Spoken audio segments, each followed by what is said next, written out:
साथियों, आप सभी का स्टैटिस्टिक्स क्लास में तहे दिल से स्वागत है। तो आज हम पढ़ने वाले हैं कक्षा 12 का ज्योग्राफी चैप्टर नंबर आपका 1 मानव भूगोल। इसमें हमारा पार्ट 3 वीडियो होगा। अगर पार्ट 1 पार्ट 2 नहीं देखे हैं प्लेलिस्ट में जाकर देख सकते हैं। चलिए देर नहीं करते स्टार्ट करते हैं। तो आज हम जानने वाले हैं नगरीय भूगोल। क्या है दोस्तों? नगरीय भूगोल। तो जिस भूगोल में नगरों का अध्ययन किया जाता है उसे नगरीय भूगोल कहते हैं। नाम पर याद कर लीजिए, जिस भूगोल में नगरों का अध्ययन किया जाता है उसे नगरीय भूगोल कहते हैं। फिर इसके अलावा राजनीतिक भूगोल। तो जिस भूगोल के अंतर्गत आपका है क्या कि आपका सैन्य भूगोल का अध्ययन किया जाता है उसे राजनीतिक भूगोल कहते हैं। क्या सुना आपने? जिस भूगोल का अंतर्गत सैन्य भूगोल का अध्ययन किया जाता है, सैन्य मतलब सैनिक के बारे में अध्ययन किया जाता है तो उसे हम राजनीतिक भूगोल कहते हैं। और इसके दो उपक्षेत्र हैं। कितने उपक्षेत्र हैं? दो। एक निर्वाचक है और एक सैन्य है। निर्वाचक मतलब आपका हुआ क्या कि मतलब जनता के द्वारा किसी पॉलिटिकल लीडर को चुना जाएगा और वहां वो क्या उसका प्रधान वो बनेगा। और सैन्य मतलब जाते सैन्य मतलब सेना होती है, आर्मी होती है। तो राजनीतिक भूगोल किसे कहते हैं? बताए सैन्य भूगोल को अध्ययन को राजनीतिक भूगोल कहा जाता है। और इसके दो उपक्षेत्र हैं, एक निर्वाचक और एक क्या है? सैन्य। नाम पर याद रखिएगा। फिर आवास भूगोल की बात करें तो जिसमें ग्रामीण का अध्ययन किया जाता है, ग्रामीणों का अध्ययन आवास भूगोल कहलाता है। ग्रामीणों का अध्ययन आवास भूगोल कहलाता है। फिर आर्थिक भूगोल की बात करें तो आर्थिक भूगोल किसे कहेंगे? इसके उपक्षेत्र या आप स्टडी में कर सकते हैं कि आर्थिक भूगोल का उपक्षेत्र जो है संसाधन भूगोल है, कृषि भूगोल है, उद्योग भूगोल है, विभिन्न या व्यवसायिक या वाणिज्यिक भूगोल है और अंतरराष्ट्रीय व्यापार है। मतलब आर्थिक भूगोल करने मतलब आर्थिक लाभ आपको किससे मिलेगा ये आपको सोचना है। तो आर्थिक संसाधन से मिलेगी। मतलब कोई वस्तु है, जैसे आप गाड़ी चला रहे हैं, गाड़ी का एक संसाधन है तो उसे पैसा आता है तो ये क्या होगा? आर्थिक वाली बात होगी। जिससे पैसा वाला बात होगा वो क्या होगा? आर्थिक भूगोल है। कृषि खेती भी करते हैं तो उससे भी क्या होगा? पैसा आएगा, ये भी क्या होगा? आपका आर्थिक भूगोल।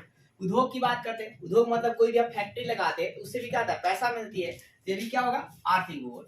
फिर आपका विपणन या व्यवसाय, कोई भी आप व्यवसाय करिएगा तो उसमें क्या होगा? व्यवसाय में आपको घाटा नाफा होते रहेगा तो फायदा पैसा वाला बात है, ये क्या होगा? आर्थिक भूगोल।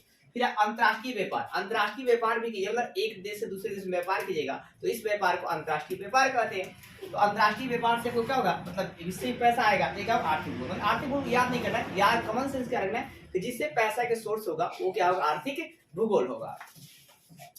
तो नगरीय भूगोल में नगरों का अध्ययन किया जाएगा, राजनीतिक भूगोल में सैन्य भूगोल सैन्य का अध्ययन किया जाएगा, सेना का अध्ययन किया जाएगा। इसके दो उपक्षेत्र निर्वाचक और सैन्य। और आर्थिक भूगोल के उपक्षेत्र क्या है? संसाधन है, कृषि है, व्यवसाय है। फिर आपका मतलब आपको याद करना है मतलब अंतरराष्ट्रीय व्यापार है, जिससे पैसा आएगा वो वाला है आर्थिक भूगोल।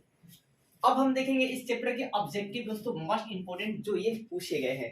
तो सारे मतलब ये कोटिंग के रूप में देखेंगे हम लोग। तो कासवास का जो है, कासवास जो बुक है एक बुक है और इस बुक को कौन लिखे हैं?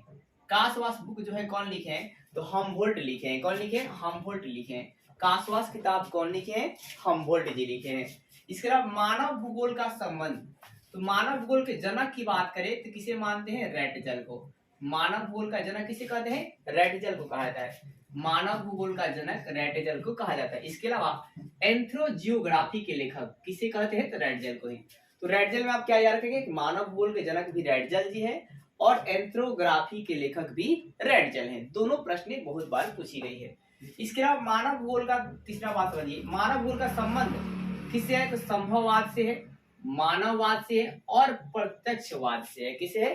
संभववाद, मानववाद, प्रत्यक्षवाद। तो मानव भूगोल का संबंध किसे है? संभववाद, मानववाद, प्रत्यक्षवाद। संभववाद, मानववाद, प्रत्यक्षवाद। और संभववाद बात जो है ना ये मानव से संबंधित है। तो इसकी अवधारणा कैसी है संभववाद की? तो मानवीय अवधारणा है। और मानव जो है प्रकृति को अपने अनुसार क्या करता है? जैसे मन करता है वैसे से ढालता है। ये संभववाद वाली बात है। फिर संभववाद बात जो है, संभववाद का संबंध जो है किससे है? तो फ्रेबे और ब्लास नामक वैज्ञानिक से। किसे है? फ्रेबे और ब्लास नामक वैज्ञानिक से। तो संभववाद में आपने क्या प्रश्न देखा? फिर संभववाद शब्द का सर्वप्रथम प्रयोग कौन किए थे? तो लुसियन फैब्रे। ये कौन थे? फ्रांसीसी वैज्ञानिक थे, फ्रांसीसी भौगोलिक थे। तो संभववाद में आप सारे प्रश्नों को एक बार देख लीजिए। संभववाद में क्या क्या प्रश्न देखा आपने? मानव भूगोल का संबंध संभववाद, मानववाद और प्रत्यक्षवाद से है। और संभववाद का संबंध फ्रेबे और ब्लास वैज्ञानिक से है। इसके अलावा सर्वप्रथम प्रयोग किसने किया संभववाद? तो लुसियन फैब्रे ने। किसने किया? लुसियन फैब्रे ने, जो कि फ्रांसीसी थे। और इसके अलावा रैटजल को आधुनिक मानव भूगोल का जनक कहते हैं। क्या बोलते हैं? आधुनिक मानव भूगोल का जनक। तो रेडजेल में आपने 3 क्वेश्चन देखा। मानव भूगोल का जनक भी रेडजेल कहते हैं, आधुनिक मानव भूगोल का जनक भी रेडजेल को कहते हैं, और जियोग्राफी के एंथ्रोजियोग्राफी के लेखक भी रेडजेल कहते हैं। मतलब तीनों बात याद रखिए, मानव भूगोल, आधुनिक मानव भूगोल और एंथ्रोजियोग्राफी के लेखक कौन है भाई साहब? तो रेडजेल है। ऐसे 3 याद कर सकते हैं। फिर मानव भूगोल का संबंध संभववाद, मानववाद और प्रत्यक्षवाद से है। इसकी अवधारणा जो है कैसी है? तो मानवीय है। संभववाद जो है मानवीय है, मतलब मानव जो चाहता है वो करता है। इसके अलावा दोस्तों मानव भूगोल जो है कौन सा नहीं है, इसके अंदर क्या नहीं आता है? तो समुद्र और मात्रात्मक क्रांति जो है नहीं आते। समुद्री विज्ञान और मात्रात्मक क्रांति मानव भूगोल के अंतर्गत नहीं आता है। इसके अलावा नियतिवाद, नियतिवाद और नियतिवाद जो है क्या है? तो प्राकृतिकवाद और मानवीय घटक है। प्राकृतिक घटक और मानवीय घटक है। नियतिवाद जो घटक है ये क्या है? प्रकृति और क्या है? मानवीय घटक है। इसके अलावा नव निश्चयवाद या रुको और जाओ निश्चयवाद के प्रवर्तक कौन है या समर्थक कौन है? तो टेलर जी। कौन है जी? टेलर जी हैं। इसके अलावा मानव प्रकृति दास, मानव प्रकृति की दास है, ये बात किसने कहे थे? तो सैंपल जी। सैंपुल कौन कहे थे? शैम्पुल कहे थे। इसके अलावा सैंपुल जी एक और बात कहते कि मानव भूगोल जो है क्रियाशील मानव और अस्थायी पृथ्वी का अध्ययन है। मानव भूगोल क्या है? क्रियाशील मानव और अस्थायी पृथ्वी का अध्ययन है। ये बात किसने कहा? तो सैंपुल ने कहा। किसने कहा? शैम्पुल ने। इसके अलावा जियोग्राफिया जेनरलिस के लेखक कौन है? तो वार्नियर। कौन है? वारेनियर है। जियोग्राफिया जेनरलिस के लेखक कौन है? तो वारेनियर है। कौन है? वारेनियर है। भौगोलिक सूचना का स्रोत, भौगोलिक सूचना का स्रोत कौन सा है? तो यात्रियों का विवरण है। भौगोलिक यात्रियों के विवरण से हमें भौगोलिक सूचना मिलती है। प्राचीन मानचित्र से भी मिलता है भौगोलिक सूचना, और महाकाव्य, प्राचीन महाकाव्य जो है उससे भी भौगोलिक सूचनाएं जानकारियां मिलती है। इसके अलावा जो होगा उससे नहीं मिलेगी। मानव भूगोल के जनक किसे माना जाता है? यूनानियों को माना जाता है।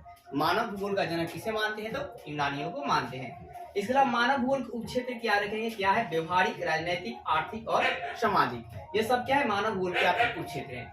10वां क्वेश्चन 1990 के दशक में भूगोल को क्या रखा गया? आधुनिकवाद के लिए जाना जाता है। 1990 के दशक के बाद भूगोल को क्या दोस्तों? आधुनिकवाद जाना जाता है। वैसे भी 1900 के बाद जो कुछ भी खोज हुआ उसे आधुनिक ही कहा जाता है। जैसे आधुनिक फिजिक्स क्या होगा? तो 1900 के बाद जितने भी खोज हुए उसे आधुनिक भौतिकी कहा जाता है। तो उम्मीद करता हूं वीडियो को अच्छी लगी और वीडियो को लाइक कीजिए और हमारे चैनल को सब्सक्राइब कीजिए और ज्यादा से ज्यादा शेयर कीजिए। जय हिंद दोस्तों।